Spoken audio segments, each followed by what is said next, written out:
Hi, I'm Steve Gideon, a professor at one of the largest entrepreneurship programs in the world at the Ted Rogers School of Management at Ryerson University in Toronto, Canada.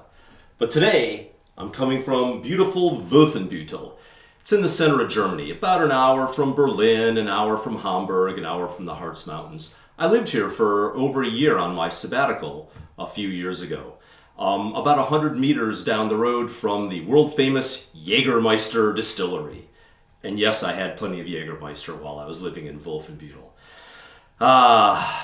Germany, the land of castles, with Schloss Wolfenbüttel, Schloss Liechtenstein, a little hunting lodge kind of in the middle of Germany, Sanssouci, a beautiful Renaissance palace, and my favorite, Burg Falkenstein, near the Harz Mountains, about an hour away from Wolfenbüttel.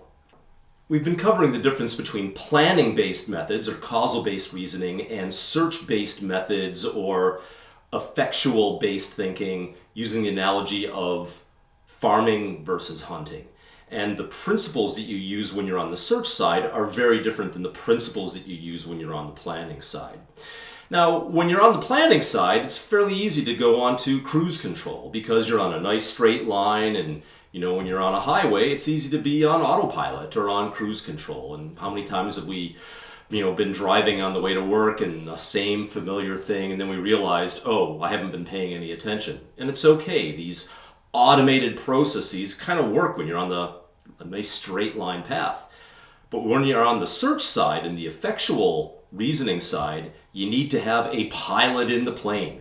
You can't just have cruise control, or you can't just have autopilot. What happens when something goes wrong? What happens when you need to change directions? What happens when you need to land or take off or something like that?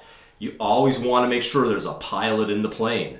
Nobody wants to be on an airplane with no pilot, right? Well, who's the pilot in your life is the question. So we've saved the most important entrepreneurship principle for the last, or at least the last in this series. The seventh and last principle that we're going to talk about in this series is the pilot in the plane principle. That you want to make sure that you know the difference between whether you're on autopilot or cruise control, or whether you've got your hand on the steering wheel and you're paying attention and you're making the decisions. That effectual thinking requires non-predictive control. You have to know what you're in charge of and know what you can control and what you can't control. Focus on actions that directly influence the outcome. And effectual thinkers believe that the future is created. It's not found or predicted. You have to co-create the future with the other people that you're working with. Now, you've got a variety of career design challenges, a portfolio of career design challenges that you're working on related to either a job or a side hustle or your social capital or change making or your personal growth or balance on your wheel of life. And you are probably wondering which design challenge, which tool to use, and there's a variety of options available to you, and how do you decide? So in the last episode, we warned you about the danger of a step-by-step causal-based thinking, and that in effectual thinking on the right-hand side, you need to pay more attention to principles, that this step-by-step approach doesn't work because things change and you're co-creating the future. We also talked about that on effectual side of things, it's really important to keep the principles in mind, that you can't just follow the step-by-step approach. You have to have these higher levels of thinking to make sure that you're on the right track. You're not just filling in Post-it notes and filling in canvases, that you've got these principles in mind, and we've given you a variety of principles. So this is the seventh principle. You may recall the first principle was the bird in the hand principle. This means entrepreneurs start with their means. You start with knowing your own character, your own human capital, and your own social capital. We talked about the experimental method, that it doesn't matter what you believe. It doesn't matter what you wish or dream or hope for in a job. It matters that you go out there and you experiment. You have to use the scientific method to find out whether your ideas are possible or whether your hopes and dreams are possible in reality. And this scientific method really caused the Renaissance. It caused the whole scientific revolution and the whole Enlightenment, that we threw off the Dark Ages and we looked at the world around us and tested what was really happening in reality rather than believing what was handed down from the authorities or from Holy Scripture, that this new experimental method really changed the world that we're living in. We then talked about radical collaboration, radical candor, and the crazy quilt principle about working with other people in the third principle. We talked about user centricity, and that was a pretty action-packed lecture with 6 or 7 different books on different users and different methods and tools that people use for these different customer bases. We then talked about the affordable loss principle, which has 2 major elements. The don't put all your eggs in one basket, that wants you to have a portfolio of design challenges, but also learn as quickly as possible with the least amount of work possible. And we talked about prototyping and this idea of learning quickly and being able to make adaptive changes. Last week we talked about the lemonade principle, or this idea that it's not just the Venetians turning lemons into lemonade and creating an empire, but it's that entrepreneurs proactively seek out surprise. They seek out serendipity. They look for workarounds and extreme users, and they're looking for the unexpected as ways to create barriers to entry. And we talked about the importance of seizing the opportunities and seizing this uncertainty as a way to have barriers to entry. The 7th and the last principle that we'll be talking about in this series, the pilot in the plane principle. Now, this particular principle has a lot of different really deep, valid, foundational ideas behind it. And so I'm going to cover quite a lot of literature in this one as well, too. So in some ways, I've saved the most important principle for last. It starts with the Serenity prayer. That's, God, grant me the serenity to accept things I cannot change, the courage to change the things that I can, and the wisdom to know the difference. And this has 2 really important aspects to it. That first of all, you have to grasp that some things are just outside of your control. Sunrise, earthquakes, tides, death, other people are largely outside of your sphere of control. You can only control the things that you can control. Don't try to control things that are outside of your control. If something's outside of your control, the best you can do is just go with it, roll with it, let it go with the flow. An expression I like is like water off a duck. Beat up, roll off. Beat up, roll off. That things outside of you don't go beneath your skin, that you have this Teflon armor on, that you're able to put up with disappointments in the world around you, and like the water off a duck, it just beads up and rolls off, and you're okay underneath. But you can change the things that you can change, that you should have the courage to change things that are within your control. And the things that you can change, even though they're hard to change, are things like your character, your habits, procrastination, interruptions, how to achieve difficult design challenges, or how to achieve goals that might be difficult or might be somewhat beyond your reach, but you want them to be within your reach. These are the more difficult things that you need the courage to be able to change, but that you can change. So a key principle of the pilot in the plane, or this executive control over your life, is that there are events we cannot control but think we can, like other people. But there's events we can control that we don't think we can, like interruptions or time robbers or procrastination and things like that.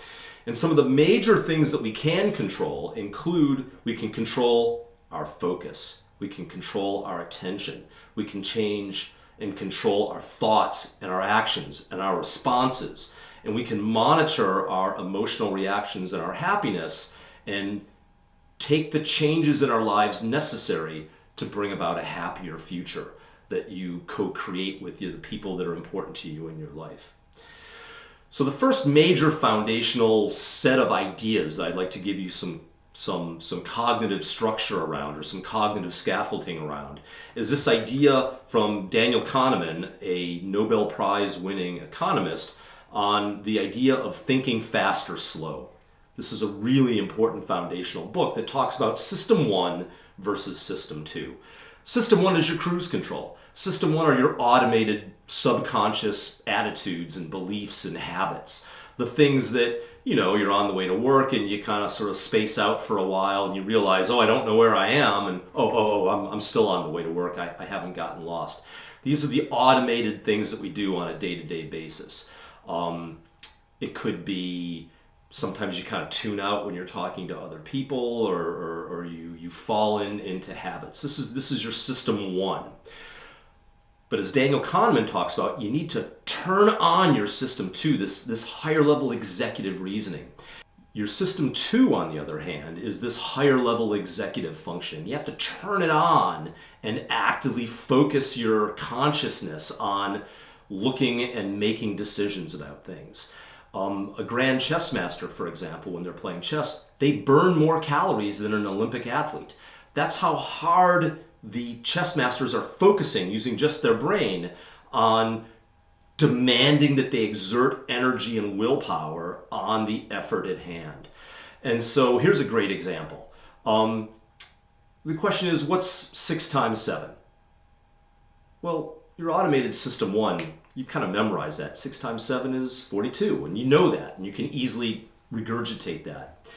But your system two is required when I ask you a more difficult question, like, what's 13 times 26? So think about that. What's 13 times 26? You might want to hit pause for a while. Don't just blow it off.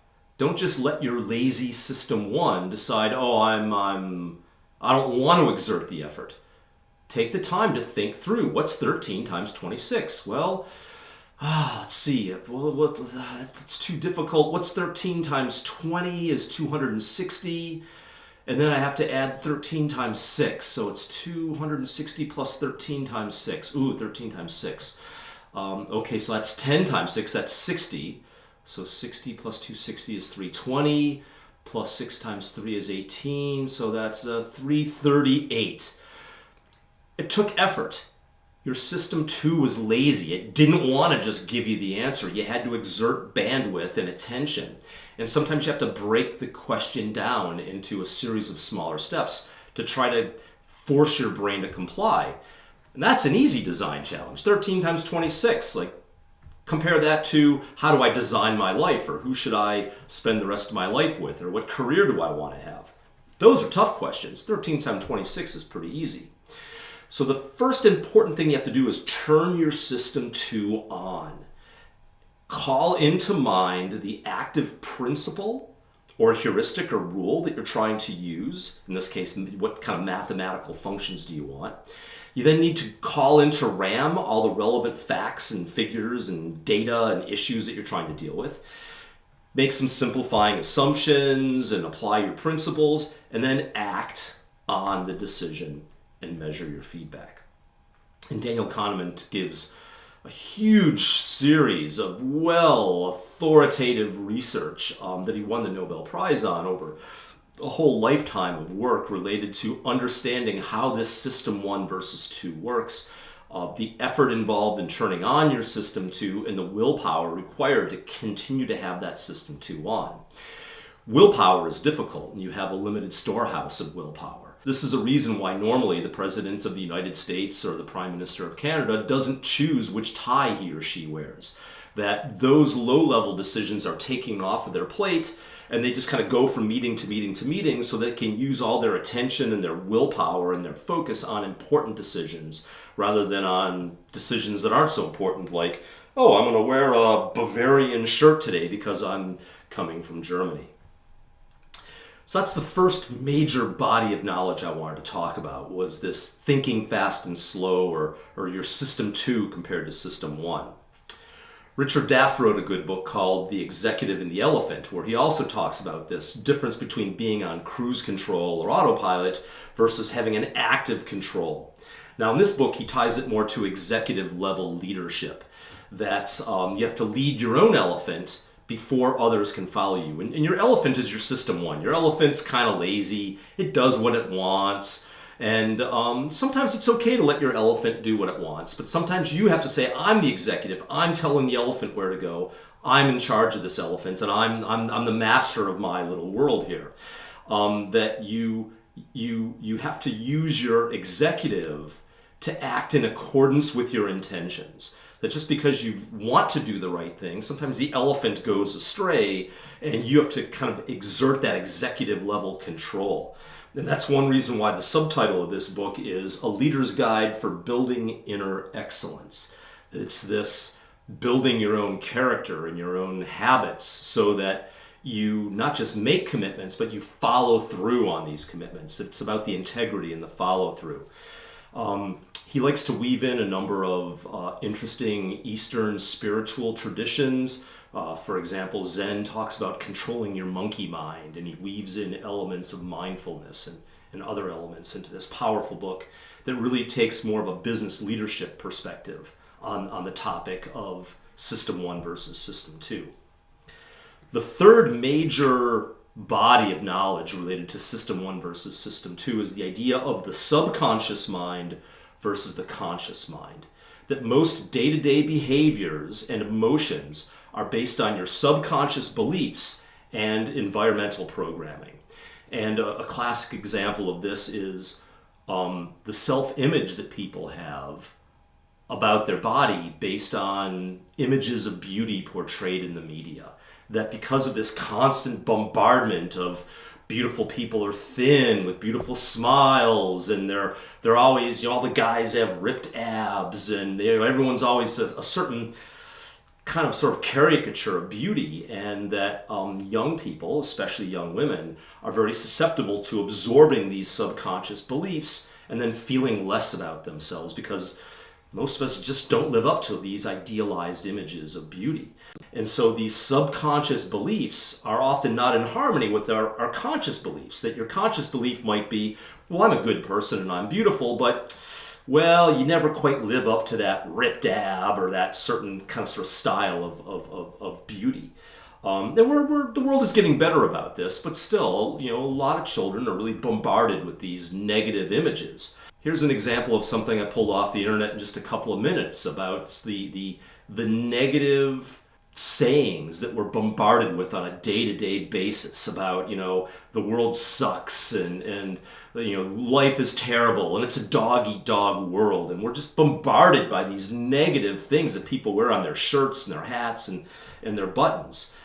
But these core beliefs, we call them, are deeply held, typically nonverbal, usually held at the subconscious level, and they deeply impact your behaviors and your emotional responses. An example of these kinds of self-talk, and again, you might not be aware of your self-talk, and unless you're going through maybe some therapy or something like that, you might not be as aware of your self-talk if you're not listening for it. But you tend to hold these core beliefs in a phrase like, my life is important, or my life isn't important, or what other people think about me is very important, or I don't care what other people think about me, or I deserve to be happy, or I'm kind of born evil, or life is unfair, or I'm stupid, or lazy, or ugly, or these negative self-talks.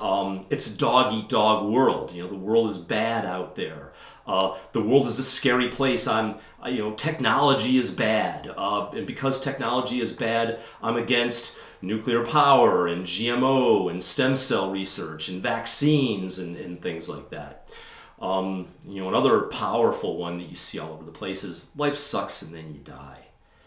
Boy, that's a negative view of yourself and the world. And how do you exert effort to shape a beautiful future and a beautiful life with people that you care about? And how do you achieve your values if you don't believe that values are possible? Or if your inner monologue is telling you, life sucks and then you die, how do you summon up the energy and the willpower to exert effort to find that perfect career or find that person of your dreams or build the life that's that you hope for and could dream of? So the answer to this negative self-talk arises out of sometimes cognitive behavioral therapy, also arises out of the mindfulness literature, can also arise out of neurolinguistic programming. So there's a lot of excellent books and therapies and videos that you can watch out there to understand this idea of positive self-talk, and that you become what you think and say and believe about yourself. that your self-image is malleable, that you might, at this time in your life, have a certain self-image, but you can change that self-image through positive talk. That your mind has this reticular activating system that gives a filter to the information. And so someone might tell you 3 good things and 1 negative thing, but did you only focus on the negative thing, or did you focus more on the positive thing? So this self-image really acts as an information filter to change what you can or can't hear about the world around you. And that most of these negative values and negative beliefs or negative self-image are stored through habitual repetition, usually in your right brain. So let's see, your left brain is the right hand and the seat of kind of like knowledge and reason and logic, whereas the right brain is the left hand. That's kind of like more this creative side of things. But the right side of the brain is like a tape recorder. So when people say stupid things that are hurtful, your tape recorder on the right side kind of sort of goes right into your self-image of yourself. It's bad enough that you might have been exposed to some bad ideas when you were younger and some really negative racial stereotypes and things like that. It's bad enough that somebody said a horrible negative racial stereotype to you, but it's worse if your right brain tape recorder has kind of tape recorded that, and that then becomes part of your own self-image. And so self-talk is the cure for this way to kind of rewrite your belief system in a way that is in harmony with what you want your beliefs to be, not whatever junk you happen to have had in your life based on what the media or other people or little children on the schoolyard kind of sort of stuck into your head. So there's a variety of tools that come out of the design thinking and entrepreneurship literature related to reframing dysfunctional beliefs and how to reframe things that you think are barriers, to reframe that into a positive way in order that is life enhancing rather than something that is a barrier to you achieving your values. And again, you can use neurolinguistic programming, cognitive behavioral therapy, and positive self-talk to program or deprogram or to reprogram your subconscious belief systems. The next major body of knowledge I want to talk about is the idea of agency. This idea of the theory of planned behavior and the theory of reasoned action. Now, the theory of planned behavior and the theory of reasoned action are the 2 most fundamental, robust research streams of literature in the cognitive literature, and certainly in the business literature. That your beliefs drive your attitudes or your values, these drive your intentions or your goals, and these drive your actions. That human beings make decisions, act on their beliefs. That they're not determined, they're not predetermined, they're not Pavlovian dogs that are kind of here that somebody rings a bell and you act. That it's not just stimulus response, that whole Pavlovian behaviorist determinist thing has been pretty widely discredited, and that instead human beings have agency. That we make actions based on all of this stuff that happens before that. But just as human beings can be a being of self-made, you hear about this, he's a self-made man, that he started with nothing and built himself up from his bootstraps and created wealth from nothing, that he or she is a self-made person. In the same way that you can be self-made in the material realm, human beings are beings of self-made soul, that you can create and program your own beliefs, your own values, and your own goals. And some of the primary things that the researchers measure are things, for example, on the belief side of things, are what's called self-esteem. So on the self-esteem side, self-esteem is an important foundational construct that drives level of effort, level of motivation, perseverance, tenacity, grit, resiliency, but also integrity and pride. That if you don't have a belief that I'm good and what I'm doing is good, then you give up quickly. I mean, if you think, well, I'm a fake, or life sucks and then you die, then you're not going to exert the effort needed to overcome barriers. And that even though you might think, well, I'm good, There might also be bundled with this a number of subconscious beliefs put there by other people, often at a very young age, that you absorbed in your tape recorder. So as an example, I was raised a Catholic. I was raised to believe I'm not good. I was born evil. I was born with original sin. I need to be forgiven. And I was taught nothing straight from this crooked stick can ever be wrought. Human beings are fundamentally broken. Human beings are fundamentally cast out from paradise. Human beings are fundamentally evil, and we need an authoritarian church to keep us in line. And the educational system is designed around breaking this recalcitrant child's will to make them subservient to God's will or society's needs to make them good citizens. And so when I was growing up, a fairly explicit goal of the educational system was to destroy someone's self-esteem to make them fit for society. Now, since that time, the more modern wave has gone in the other extreme, that we've come up with the self-esteem movement, because they've realized, there's tons of research that backs this, children need self-esteem. Self-esteem is a good thing. And so educators started cramming self-esteem into every crevice and orifice of their body, that we started having everyone wins the most valuable player award. You didn't have to earn self-esteem. We're just going to give you self-esteem, and no one's allowed to fail. Everyone's wonderful. Everyone's good, even when the child knows they really didn't do anything. And so we've kind of gone from the philosophy of break the child's self-esteem to pump the child up with too much self-esteem. And there's been a variety of really good books related to this around like Generation Me or The Coddling of the American Mind, or a number of other really excellent books that understand that this kind of fake self-esteem, or I think of it as too much of a good thing, that you don't want to have no self-esteem. You want to have a lot of self-esteem, but you want to have realistic self-esteem, but you don't want to go too far off the scale, in which case self-esteem kind of turns into this narcissistic selfishness where you're just a jerk and you think the world revolves around you. So self-esteem is good, but too much of a good thing kind of gets you into this weird narcissistic category, which is not where we want to be. So another really important construct that comes out of these core belief system is this idea of an internal locus of control versus an external locus of control.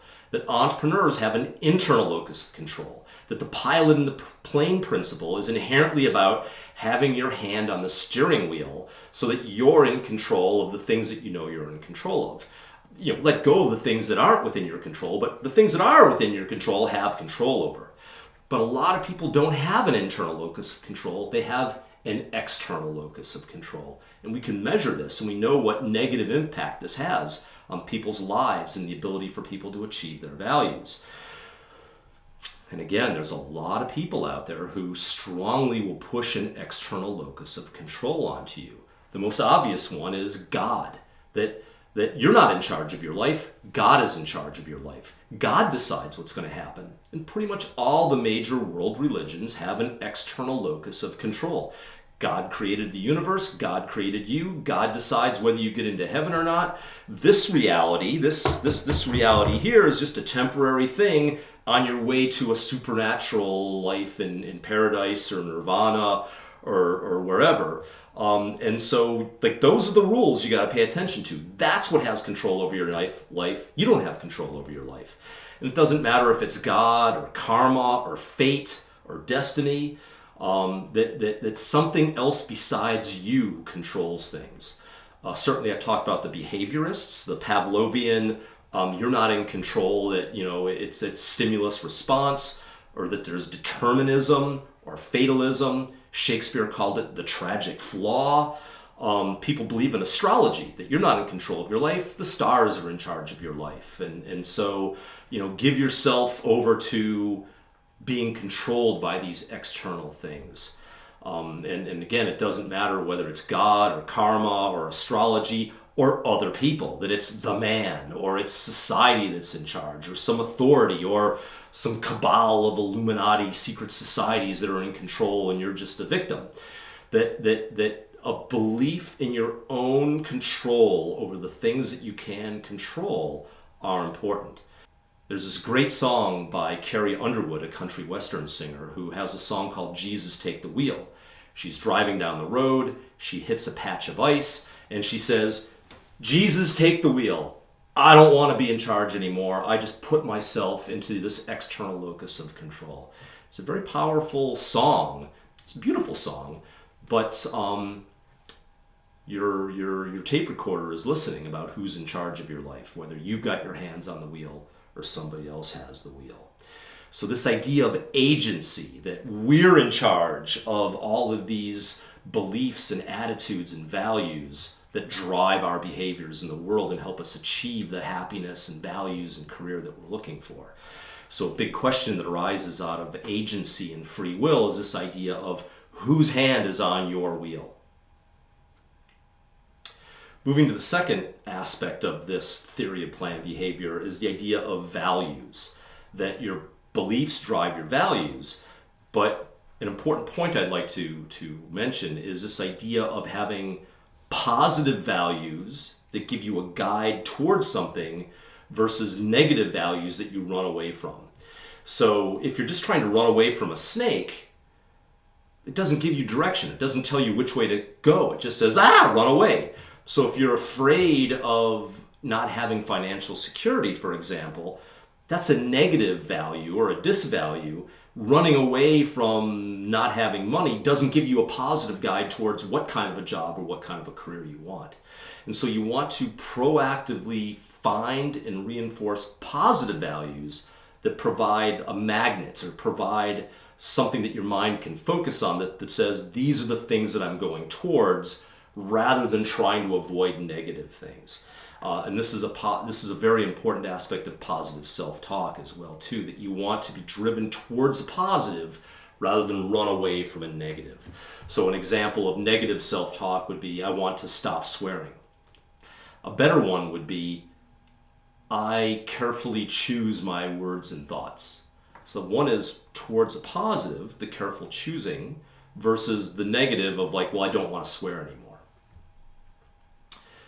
Finally, we want to talk about intent, that this phase of setting goals, that we know from tremendous amounts of research, and the big name I'm going to talk about here is Dr. Edwin Locke, is one of the real gurus who really set the field around this, is that the biggest single predictor of job performance, motivation, and satisfaction, but also life performance, motivation, and personal satisfaction is driven by goals.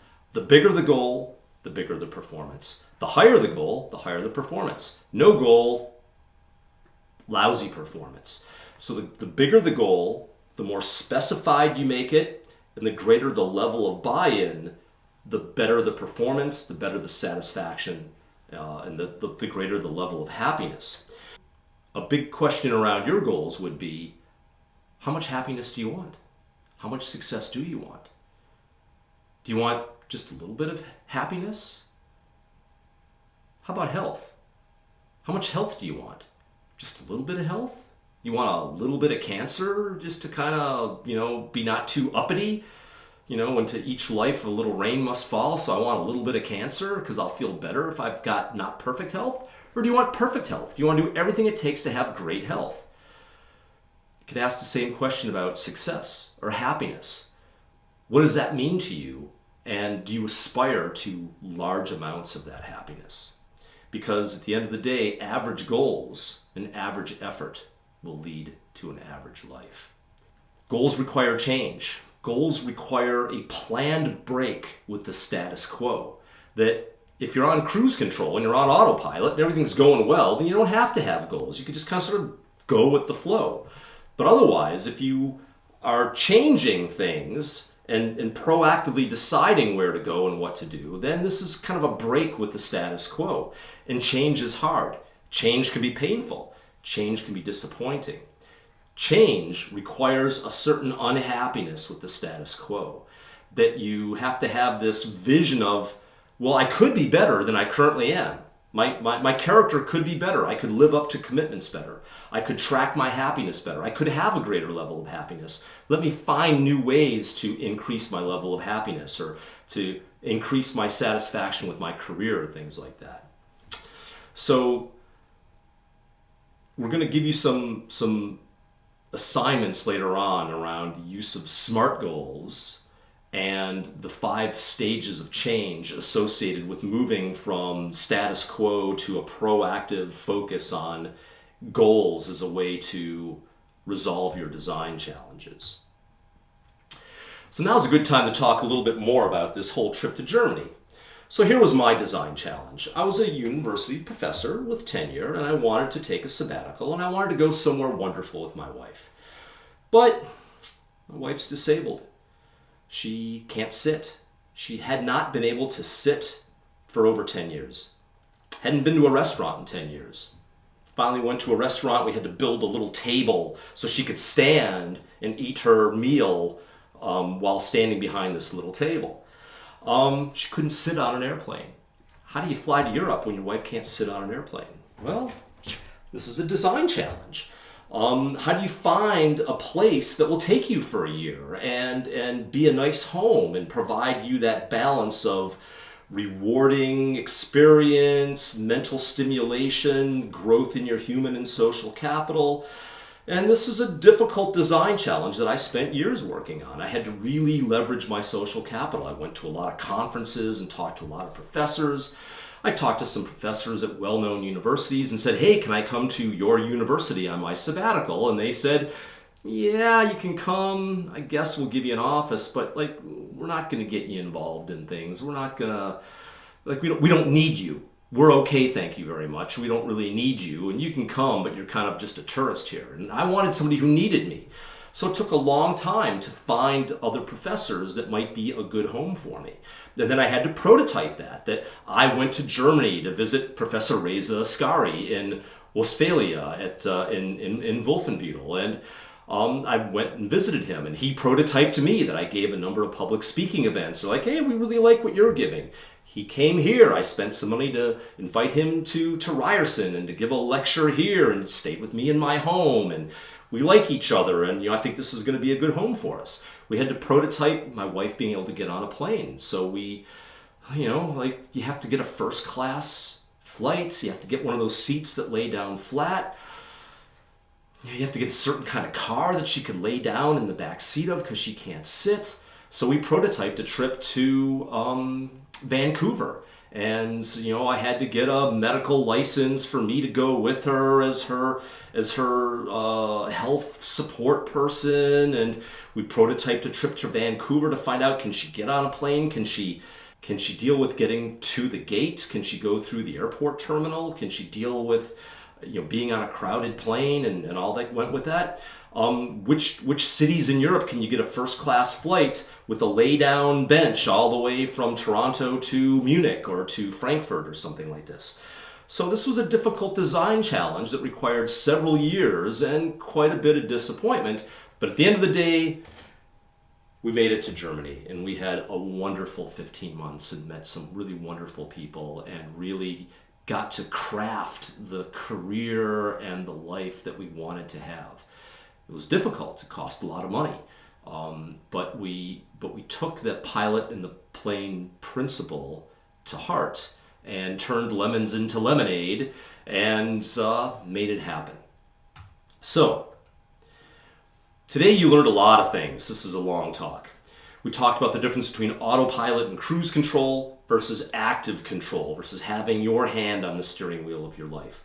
We talked about the Serenity prayer and the need to control what you can control and let beat up and roll off your back like a duck the things that fall in your life that you can't control. We talked about System 2 versus System 1 in Daniel Kahneman's groundbreaking book on thinking fast and slow.